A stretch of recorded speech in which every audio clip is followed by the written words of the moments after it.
Welcome to Immigration Briefing. The content of the briefing includes Afghans in Pakistan seeking resettlement in Canada fear being deported back to Afghanistan. Politics Briefing, Freeland to get estimate of what Alberta would be owed if it proceeds to withdraw from the CPP. Evening Update, Netanyahu rules out Gaza ceasefire as Blinken presses for more aid, civilian protection. The conversation around immigration in Canada is shifting. Can you buy a car with a credit card? Afghans in Pakistan seeking resettlement in Canada fear being deported back to Afghanistan. The Globe and Mail. Afghans in Pakistan who have been waiting years to be resettled in Canada say they are in hiding, terrified to venture outside, as Pakistani authorities begin mass deportations. Pakistani officials announced in early October that Afghans living illegally in the country would have 1 month to leave voluntarily. This week, that deadline passed, and officials began rounding up Afghans and sending them back to the country they fled. The Pakistani government has said undocumented Afghans pose a security threat.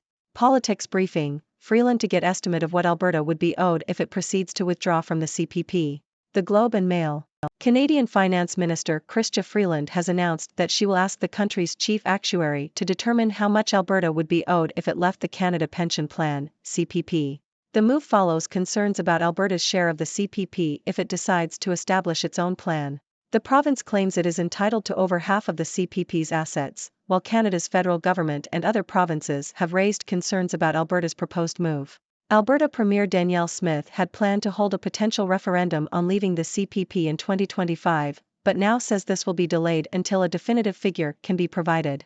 Evening Update, Netanyahu rules out Gaza ceasefire as Blinken presses for more aid, civilian protection. The Globe and Mail. Israeli troops have tightened their encirclement of Gaza City as Prime Minister Benjamin Netanyahu stated that Israel has ruled out a temporary ceasefire that does not include the return of the nearly 240 people Hamas abducted during its attack on October 7. United States Secretary of State Antony Blinken urged Israel to ensure more humanitarian aid and do more to protect Palestinian civilians in Gaza. Meanwhile, Hezbollah leader Hassan Nasrallah urged Arab countries to halt shipments of oil and food to Israel and warned that all-out war remains a very likely possibility. More than 9,200 Palestinians have been killed in Gaza, mostly women and minors, and more than 23,000 people have been wounded, according to the Gaza Health Ministry. On the Israeli side, more than 1,400 people have died, mainly civilians killed during Hamas's initial attack, when about 240 people were also taken hostage. Canada's unemployment rate rose to 5.7% in October as the economy added just 17,500 jobs, falling short of expectations. This is the latest sign of how higher interest rates are weighing on economic activity. The unemployment rate also rose to 5.7%, the highest level since January 2022. Meanwhile, average hourly wages rose 4.8% on an annual basis in October, down from a 5% pace in September. This is an encouraging sign for the Bank of Canada, which has repeatedly flagged elevated wage growth as a risk to the inflation outlook. Canada has accused China of unprofessional and unsafe conduct after a Chinese warplane fired flares in front of a Canadian helicopter flying over international waters in the South China Sea. This follows 2 incidents on Sunday where Chinese fighter planes flew dangerously close to intercept Canadian helicopters. Defense Minister Bill Blair said that Canadian frigate HMCS Ottawa was sailing near the Paracel Islands on Sunday as part of exercises intended to promote freedom of navigation in international waterways. The conversation around immigration in Canada is shifting. The Globe and Mail. A recent survey conducted by the Environics Institute reveals a significant shift in public opinion regarding immigration in Canada. More than 40% of Canadians now agree with the statement there is too much immigration to Canada, marking a 17% increase from the previous year. The primary reason for this change appears to be concerns about the impact of a large number of newcomers on the housing market, which is facing a crisis in terms of availability and affordability. However, Canadians still hold positive views about immigrants and their contributions to the country's economy and local communities. This change in sentiment reflects a shift in focus from the type of immigrants accepted to the number of newcomers arriving in communities. Can you buy a car with a credit card? Yahoo! Car dealerships can accept credit card payments, although many choose not to due to the processing fee costs. However, if you're a collector of credit card rewards, it's worth considering buying a car on a credit card. You can earn cash back, airline miles, hotel points, or flexible bank rewards by channeling your spending through a credit card. The best way to leverage a large purchase like this is by earning a welcome bonus. For example, if you were to make a $30,000 car purchase with the Citi Double Cash card, you'd earn $600. Plus, by using credit cards to buy your car, you'd earn more than 300,000 rewards points and miles from just $14,000 in spending.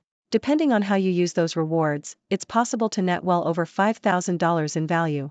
This is an easy win for those interested in travel. However, there are some disadvantages such as the transaction fees that car dealerships will apply to cover the processing fees they incur. Canada posts meager job gains, unemployment rate climbs to 5.7%. Bloomberg.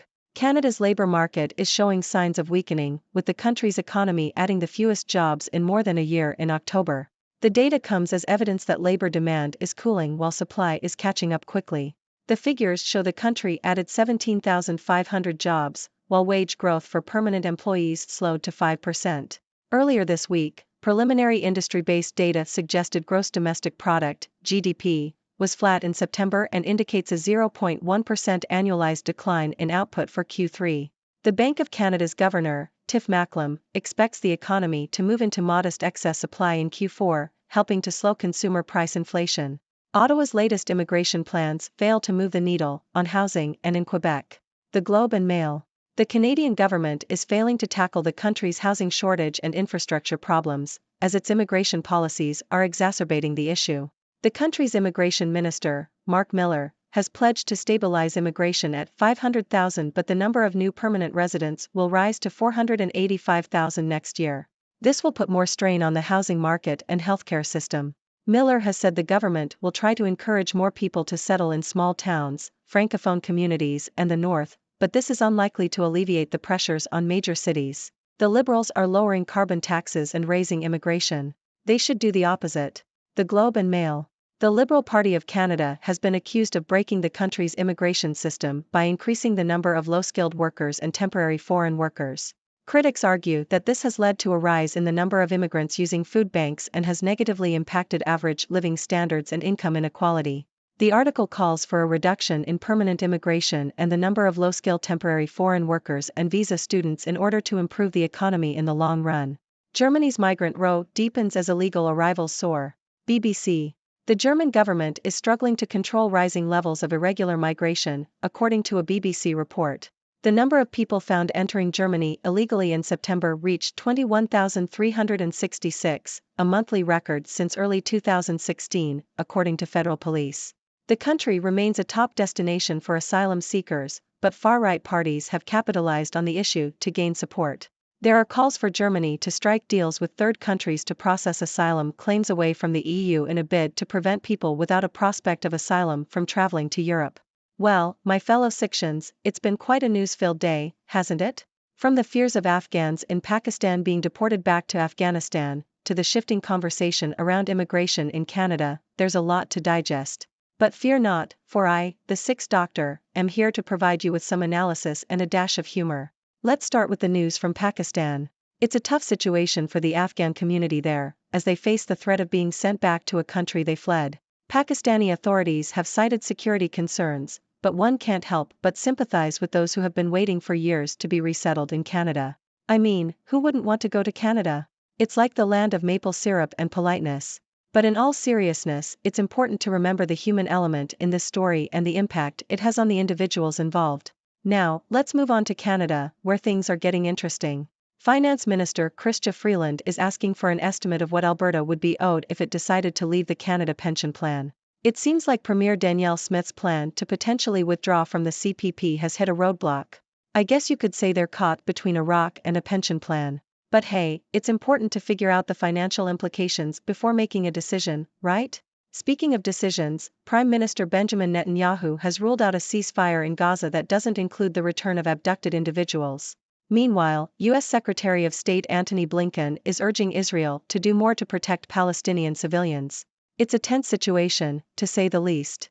And on top of that, Hezbollah leader Hassan Nasrallah is warning of all-out war. Talk about a high-stakes game of diplomacy. It's a situation that requires careful handling and a lot of patience. Let's hope cooler heads prevail. Switching gears to the Canadian economy, it seems like things aren't going so well on the job front. The unemployment rate rose to 5.7% in October, and the economy added just 17,500 jobs. That's not exactly a job-creating extravaganza, is it? But hey, at least average hourly wages are rising. It's a silver lining in an otherwise gloomy report. Maybe the Bank of Canada can take solace in that as they navigate the waters of inflation and interest rates. And finally, let's talk about immigration. It seems the conversation is shifting in Canada. A recent survey shows that more Canadians are expressing concerns about the impact of immigration on the housing market. I guess you could say they're feeling the squeeze. But fear not, my Canadian friends, for the survey also shows that Canadians still hold positive views about immigrants and their contributions to the country. It's a nuanced issue that requires thoughtful consideration and action. So, there you have it, folks. A day filled with news from around the world. From the struggles of Afghans in Pakistan to the shifting conversation around immigration in Canada, it's clear that these are complex issues that require careful thought and consideration. But hey, that's why we're here, right? To analyze, discuss, and share our thoughts. Now, I turn it over to you, my fellow Sixians. What are your thoughts on today's news? Do you have any questions for the Sixth Doctor? Let's keep the conversation going.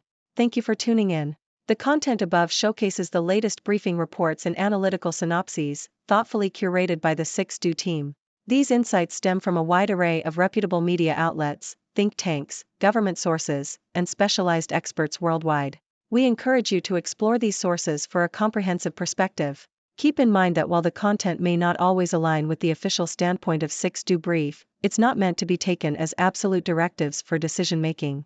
Comprising seasoned media professionals, learned scholars, and accomplished scientists, the Sixth Do team embodies a trailblazing, fully independent media entity.